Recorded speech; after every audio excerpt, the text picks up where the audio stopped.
जम्मू कश्मीर की हरी भरी वादियों में बसा वैष्णो देवी मंदिर सदियों से भक्तों की आस्था का केंद्र रहा है। हर साल लाखों श्रद्धालु यहां मां वैष्णो देवी के दर्शन के लिए आते हैं, अपनी मनोकामनाएं लेकर, अपनी परेशानियां छोड़कर।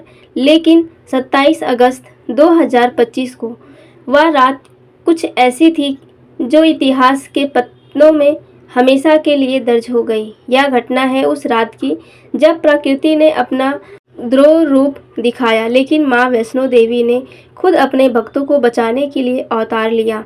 वह चमत्कार है जो आज भी लोगों के रोंगटे खड़े कर देता है। भक्तों, आधा अधूरा ज्ञान सुनना या छोड़ देना दुख और पाप का कारण बनता है, इसलिए इस घटना को अंत तक अवश्य देखें। अगर आप भी मां वैष्णो देवी के सच्चे भक्त हैं तो इस वीडियो को लाइक करके चैनल को सब्सक्राइब जरूर से करें और कमेंट में जय माता दी जरूर लिखें। तो चलिए बिना किसी विलंब के शुरू करते हैं। कहानी की शुरुआत होती है उत्तर से। मनोज कुमार, जो एक किसान, अपनी पत्नी सुनीता, बेटे अक्षय 15 साल और बेटी काव्या 12 साल की साथ वैष्णो देवी की यात्रा पर निकले थे। मनोज की जिंदगी में पिछले कुछ महीनों से तनाव था।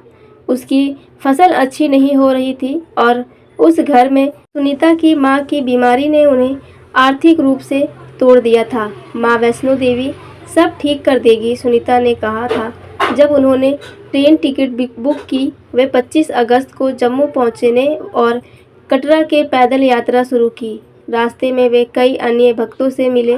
कुछ बुजुर्ग पंडित हरियाणा से आए थे, युवा ग्रुप, कॉलेज स्टूडेंट और एक परिवार जो पहली बार आया था। रास्ता चुनौतीपूर्ण था।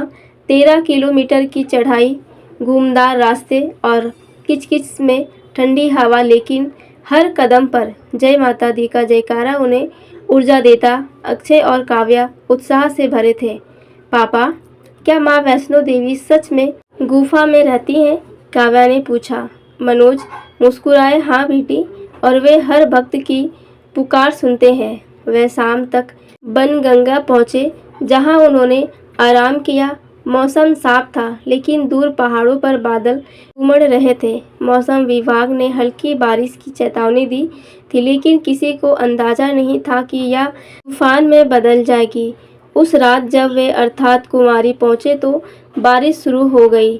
हल्की तूफान, पहले फिर तेज, लेकिन भक्तों का उत्साह कम नहीं हुआ। वे गाते बजाते आगे बढ़े। मनोज ने सोचा, यह तो सामान्य है, हर साल बारिश होती है। लेकिन रात 10 बजे के आसपास अचानक एक जोरदार धमाका हुआ। पहाड़ से पत्थर गिरने लगे, भूस्खलन, लोग चीखने लगे, भागो, भूस्खलन हो रहा है। मनोज ने परिवार को पकड़ा और एक तरफ भागे, लेकिन रास्ता संकरा था और सैकड़ों भक्त फंस गए। भूस्खलन की शुरुआत छोटी लगी, लेकिन देखते ही देखते यह विकराल हो गया। पहाड़ से बड़े बड़े बोल गिर रहे थे, मिट्टी का सैलाब बह रहा था।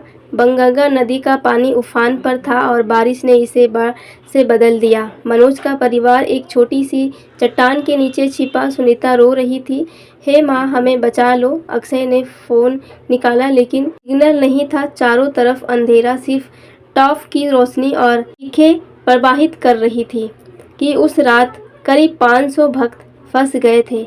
एक बुजुर्ग महिला, कमला देवी, जो हरियाणा से आई थी, उनके पैर में चोट लग गई। उनका बेटा उन्हें उठाकर भाग रहा था, लेकिन मिट्टी के सैलाब ने उन्हें घेर लिया।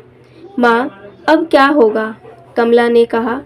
तभी एक और धमाका, पहाड़ का एक बड़ा हिस्सा टूट कर गिरा और रास्ते पूरी तरह बंद हो गया। लोग फंस गए।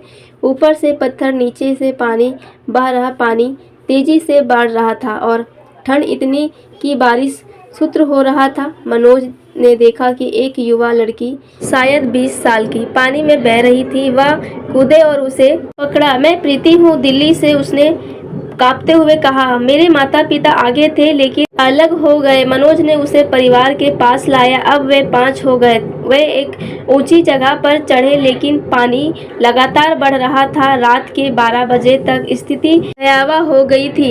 हेलीकॉप्टर की आवाज सुनाई दी, लेकिन घने बादलों के कारण रेस्क्यू मुश्किल था। एनडीआरएफ की टीम नीचे आ रही थी, लेकिन भूस्खलन के रास्ता ब्लॉक कर दिया। लोग प्रार्थना कर रहे थे कि जय माता दी का जाप गूंज रहा था, लेकिन प्रकृति का कहर बढ़ता जा रहा था। एक बच्चा पानी में डूब गया। उसकी माँ चीख रही थी। मनोज ने सोचा, क्या यह अंत है? सुनीता ने बच्चों को सीने से लगाया। तभी अचानक एक तेज रोशनी दिखी।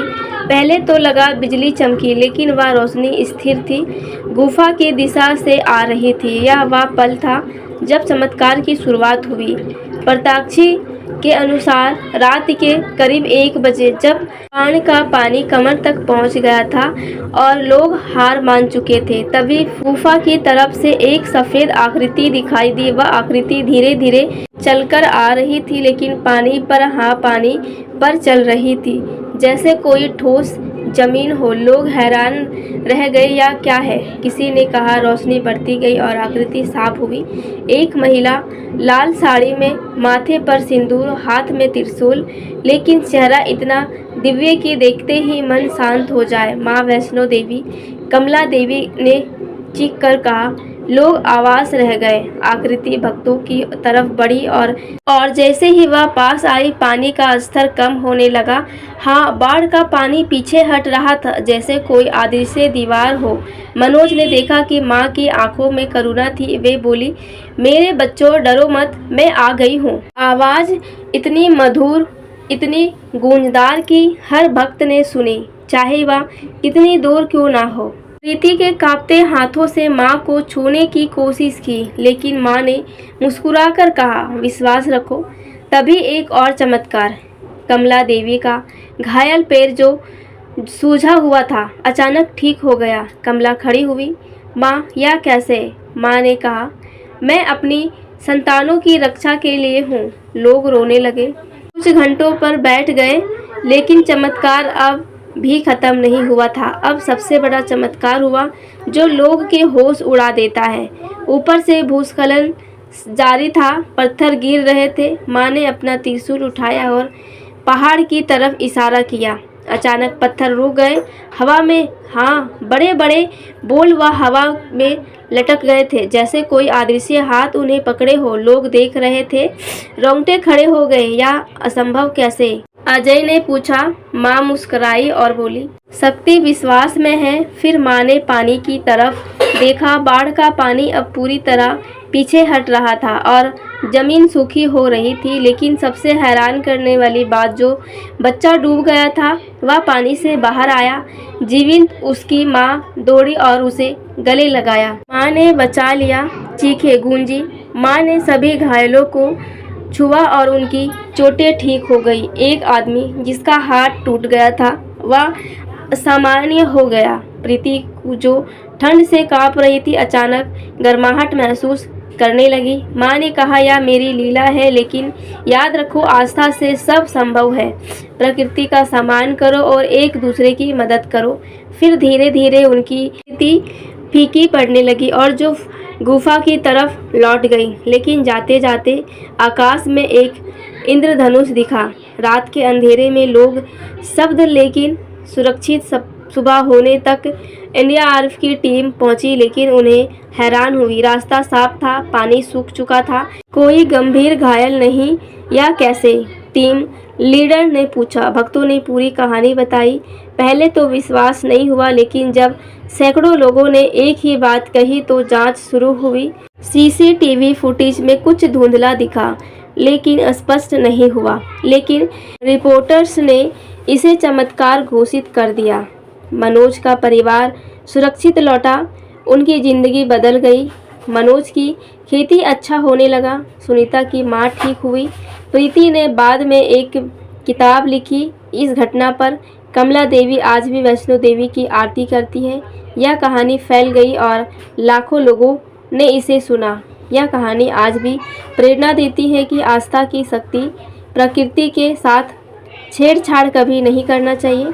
दोस्तों, इस वीडियो को अपने दोस्तों, परिवार और रिश्तेदारों के साथ शेयर ज़रूर करें और वीडियो पसंद आई हो तो वीडियो को लाइक करें, चैनल को सब्सक्राइब ज़रूर से करें और कमेंट बॉक्स में जय माता दी ज़रूर बोलें। धन्यवाद।